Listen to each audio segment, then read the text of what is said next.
உயர்கல்விக்கு விண்ணப்பிக்காத மாணவர்களுக்கான நான் முதல்வன் உயர்வுக்கு படி 2024 திட்டம் குறித்து அனைத்து மாவட்ட ஆட்சியர்களுக்கும் தமிழக அரசின் தலைமைச் செயலாளர் முருகானந்தம் கடிதம் எழுதியுள்ளார்.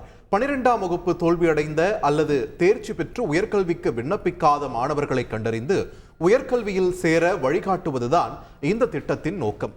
2023-24 கல்வியாண்டில் 12ஆம் வகுப்பு தேர்ச்சி பெற்ற மாணவர்களில் 1,34,000 மாணவர்கள் உயர்கல்விக்கு விண்ணப்பிக்கவில்லை என்று தெரிவிக்கப்பட்டுள்ளது.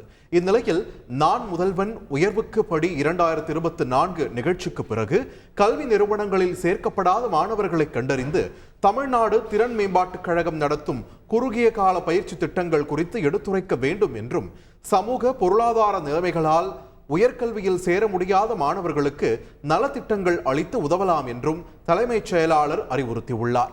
மாணவர்கள் யாரும் பின்தங்கி விடாமல் இருப்பதை மாவட்ட ஆட்சியர் உறுதி செய்வதோடு திட்டத்தின் முன்னேற்றம் குறித்து அரசுக்கு அறிக்கை அளிக்க வேண்டும் என்றும் கடிதத்தில் வலியுறுத்தப்பட்டுள்ளது. செய்திகளை உடனுக்குடன் தெரிந்து கொள்ள உடனே சப்ஸ்கிரைப் பண்ணுங்க.